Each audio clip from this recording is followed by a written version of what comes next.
pageant natin today. At the end of this segment, our media friends will be choosing not just one, but 5 standouts to win the Darling of the Breast Award!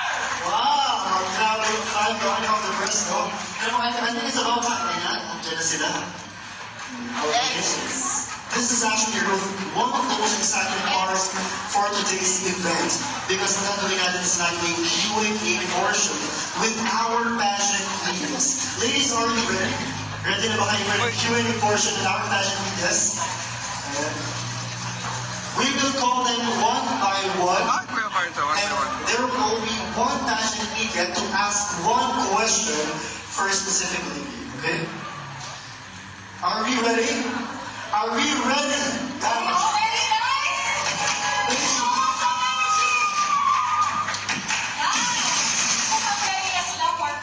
And our ladies are really ready. Okay? Tingnan mo na tayo malaki. Ang mga pageant leaders natin, they're very loving. Sobrang mabait ang mga pageant leaders natin. Look at that. And itanong natin, ready na po ba kayo na magtanong sa ating lovely candidates? I know you're always ready. Yes. Okay, ladies, you ready? Let's start with Miss Batangas City.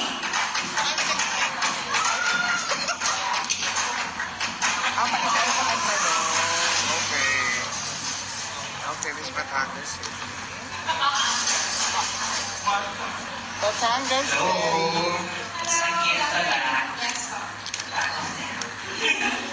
First, people to ask you. This is Pagaw Kanyao, pageant and showbiz blogger. So, Miss Batangas City, I would like to ask first, what motivates you to join Miss Universe Philippines Batangas 2026 aside from winning the crown? Actually, growing up, I've been passionate about joining pageant. Actually, a short story, it was the people around me that made me join the world of pageant. And actually, I joined Miss Universe Philippines Batangas because I was inspired by their inclusivity and diversity. And it feels so great to be in a pageant that celebrates inclusivity. And I feel like it's a whole spectrum of women empowerment. Thank you so much. Okay, we have from Leonard.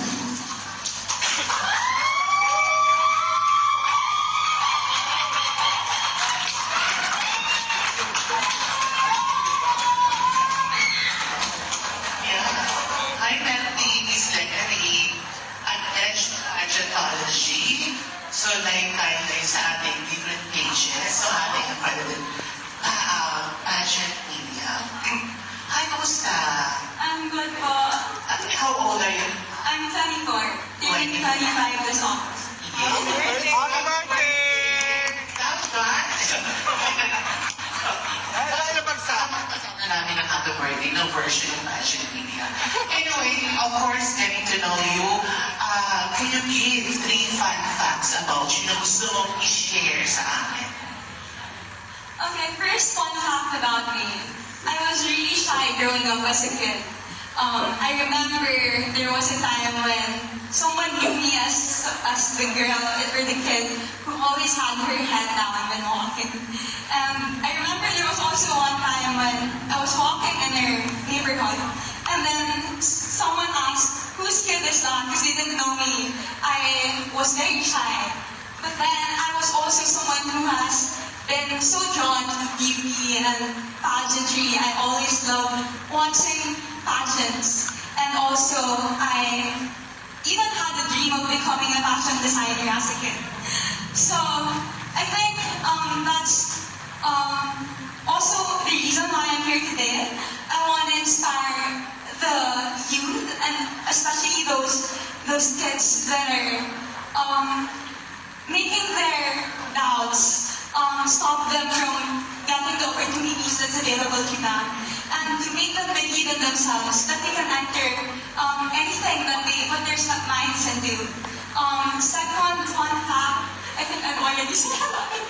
But second contact, I'm a certified public accountant and a US certified management accountant. And I wanna inspire people also that we can choose both beauty and intellect. We can choose both passion and career. And the third fun fact. Oh, third fun fact, my parents are here actually. They already booked a vacation early on this year. But I really felt the support still, especially from my kabarangays, from people. Yes, I really felt their support, and that's really the main reason why I'm here today. I really want to represent Lemery, my beautiful town of Lemery, and yeah, I'm just really grateful to be here. Kasama ka tayo. Congratulations. Thank you so much, Miss Lemery. Next up is Miss Calacas City.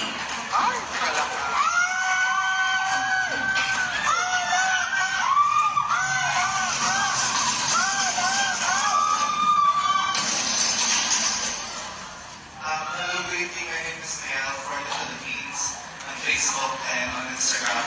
So, Marcella and Yana did a great performance and job during their time in the Miss Universe Philippines pageant. And the question is, what way or what will you do to put the balance of Batangas in the map of Philippine pageantry or in the Miss Universe Philippines stage? In what way?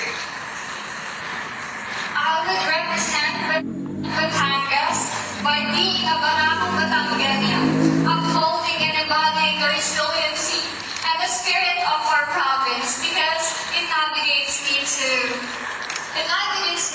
face challenges with grace and passion, and it would also help me to represent Batangas and inspire other people in the province and the universe. Thank you.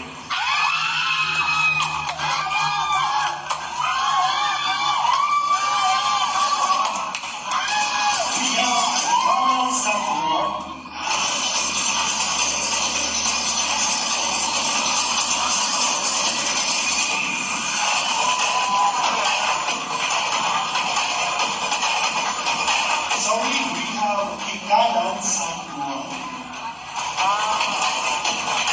I think this animal is very excited. I'm very excited.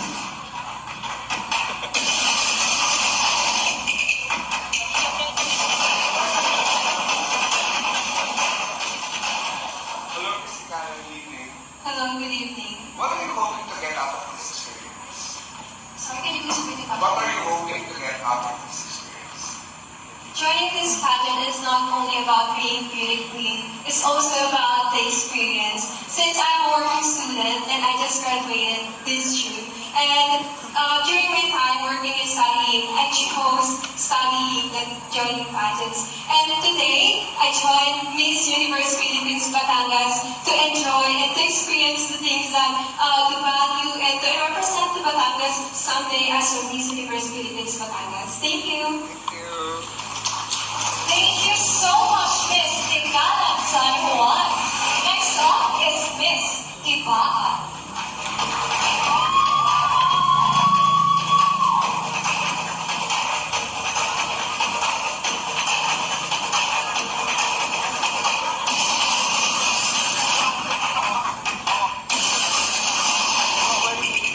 Good evening. Good evening, Miss Ibaha. My name is Jay from Pageant Trend. So, my question for you is, as a candidate of Miss Universe Philippines Batangas, what are you most grateful for?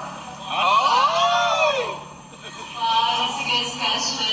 Well, I'm really grateful for my supporters, of course, but joining this pageant is very, very grateful for myself and for everyone. And since I mentioned earlier that I joined because of my community Ibaan, I would love to give an opportunity to make a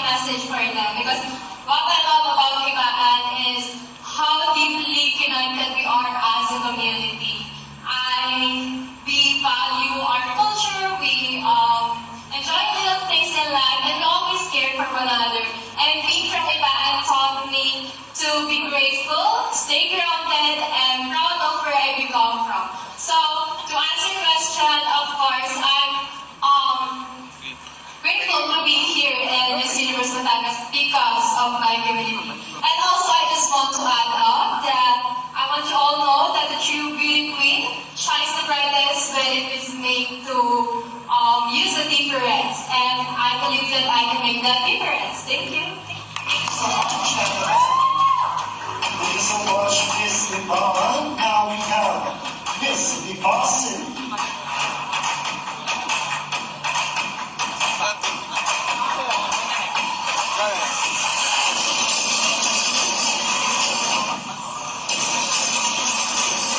Hello, so I'm Tanner from Pageant now. Hi. So if you win the Miss Universe Batangas crown, so what can you offer to the organization? A lot. No, if I win this, maybe I'm the oldest one who will win the Miss Universe Batangas crown. Because I'm already 35, I'm turning 36. And I think what can I offer is the wisdom that I garnered through my own professional and personal, experiences. It's the most advantage that I have that I can offer with them. Because just wisdom, all the experiences. And I think the confidence that I garnered with all the mentors, people that I encountered from the highs and the lows, I think that's the best asset I can offer them. Thank you. Thank you, Miss Velocity. The stage is yours, Miss Bawal.